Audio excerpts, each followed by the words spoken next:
Hey guys, Trevor Walsh here from Olalla, Washington, United States. And today's topic is going to be residual income. So let's start off with the definition so you understand what it is exactly. Then I'll tell you a little bit about my history of residual income and why I think it's the eighth wonder of the world. We'll just pull this over here and take a look here. It says here, Wikipedia says passive income is an income received on a regular basis with little effort required to maintain it. It is closely related to the concept of unearned income. The American Internal Revenue Service categorizes income into three broad types: earned income, passive unearned income, and portfolio income. And we'll talk about those.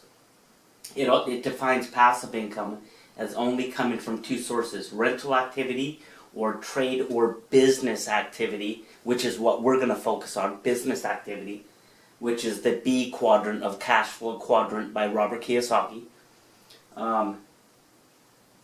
in which you do not materially participate.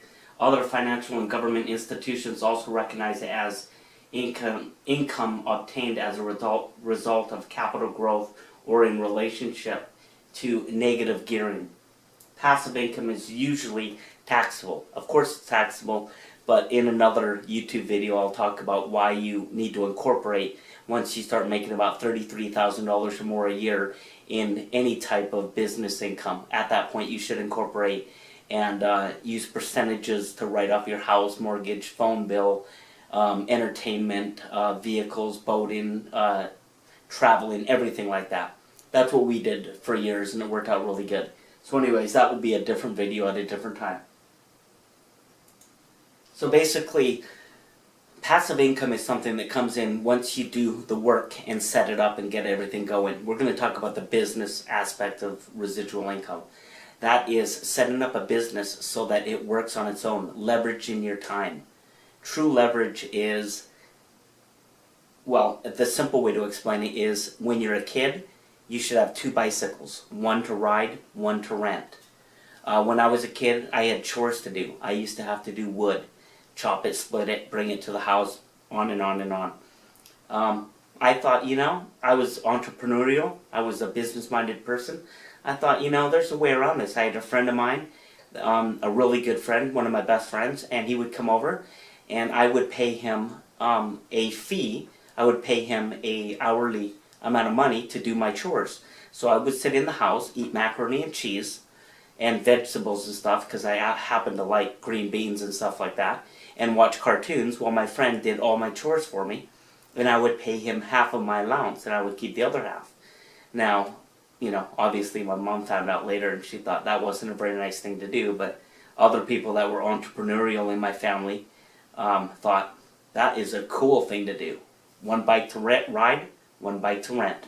It's all about leveraging your time and doing something or creating something that brings in income even after you've quit doing the work.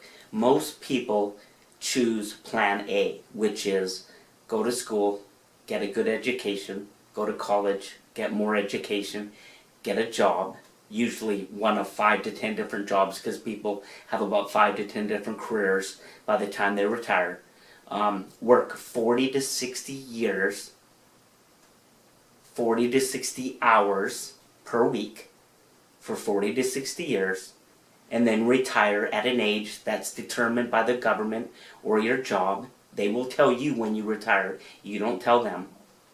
And then live off of Social Security, our government, and whatever's left that the job pays you in a pension or something like that. And then typically people have to live off of less than what they couldn't live off of in the first place. Now, when I built a business when I was about 28, 29 years old to about 34 years old, it took about 3 years, about 28, 29 to about 31 and a half until we reached to the point to where we retired. At about 31 and a half years old, we retired and we were living off of residual passive income, money that kept coming in every week, every month, year after year, based on a business model that we created. It was like royalty income. It's like Tom Cruise did the movie Mission Impossible or Risky Business or anything like that, and he gets paid every time that movie sells or gets released or anything like that. And he gets royalty income over and over, and he will the rest of his life, and he can will that to his children and to other people he loves. That's royalty or passive or residual income. It's money that just keeps coming in after something you've built. So basically, we built a business. We retired at about 31 and a half, and we continued to make residual income and everything. Now, I remember at a meeting one time, and we were only working about 1 to 2 hours a month. We were basically just showing up at meetings, doing closing for speakers and meeting people, and basically, just having fun and getting around people that we really cared about and having a blast, and then, going home. And we were living in Kelowna, Canada. We were living on the water in $1 million home, and had a ski boat on the dock and a Dodge Durango, and we wrote off everything on our taxes, and we were in the lowest tax bracket in all of the United States. And we had an American corporation that was paying us a salary, and all of our money funneled through our American corporation, and then we paid ourselves a salary. We wrote everything off, including all of our vehicles, the ski boat, entertainment, all the traveling all over the world, everything like that, and kept us in the small tax bracket. So we kept all of our money except for a small percentage that we paid quarterly for our taxes.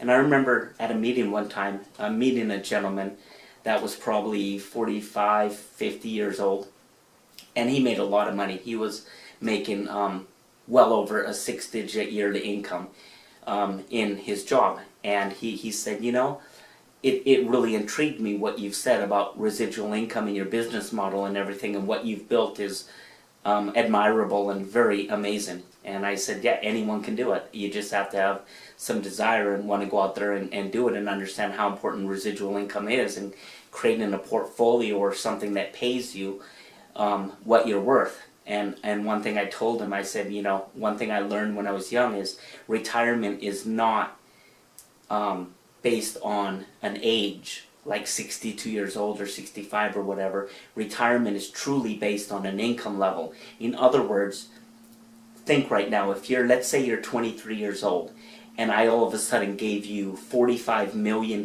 cash, tax-free, put it in your bank account, would you need to wait until you're 62 to retire? Yes or no? The answer, if you don't know already, is no. You could retire right now because you have enough money to put in investments and earn money off those investments that you could live comfortably forever. And you could will that to your kids, to your grandchildren, to anybody you wanted. You could split it up between your family and all that kind of stuff.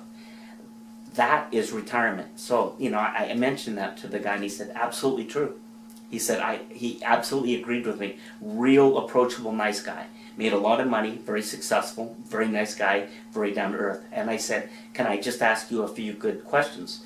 And he said, sure. And I said, you make a lot of money.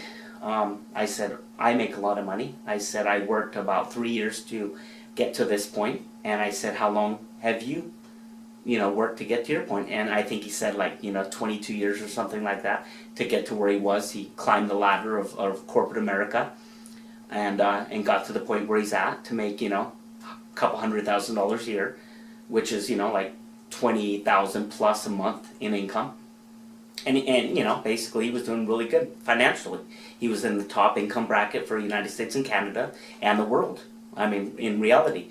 And I said, let's look at the differences. I said, how many hours a week do you work? He said, about 60 to 80. And I said, has it always been that way? He said, yeah. He said, actually, when I started, I gave maybe 80, 100, 120 hours a week to get where I'm at now. But right now, it's a lot better. I work probably 40 to 60, maybe 70 hours a week. I said, okay, that's fair enough. I said, when are you going to retire? He said, probably about 60, 55 to 60. He said, I put a certain amount away every week and every month into a portfolio account, which earns a certain amount of interest. And when it gets to the right amount that I can live off my dividends and everything, my return on my portfolio, I will retire. In other words, if he had $1 million and he collected 10% interest in a year, he would be making $100,000 a year on his portfolio, and wasn't quite enough for him yet. And nowadays, $1 million isn't enough to retire on, and it wasn't then either. So I said, so you'll probably have to wait till you're like 55, 60 to retire and everything like that, and you're working about 40 to 60, 70 hours a week. And you get, what, 3-4 weeks a year of vacation? And he said, yeah. I said, I work about 2 hours a month, and my income was through the roof at that point. I won't get into any income or anything like that, but it was staggering. It was unbelievable, unless you saw it firsthand. I said, it goes in my bank account whether I work or not. I don't have any alarm clocks in the house. We get up when we're done sleeping. My kids at that point had never seen their mom or dad go to work. They didn't even understand the concept of work. Their mom and dad was always at home. We built a business from home. And at that point, we weren't really building anymore because we had leaders in 7 different countries building, hundreds and thousands of leaders. And I said, that, and you know, I was 31 and a half, almost 32 at that point. I said, don't you think there's a big difference between plan A and plan B? Plan B, which was my plan, was work hard for 3 to 5 years, invest into a business model that will pay you residual income for the rest of your life. You can will it to your children, do anything you want with it, create a portfolio worth about $10 million, collect about 8 to 10% interest on that, live off, you know, $20, $30, $40,000 a month of income without ever touching the principal that's sitting in a bank account, and never ever have to worry about it. When you die, you leave it to your kids. Your kids get your house, a portfolio income, everything. Their college is paid for, everything's taken care of, and your kids got to have mom and dad home. He's like, there's no comparison.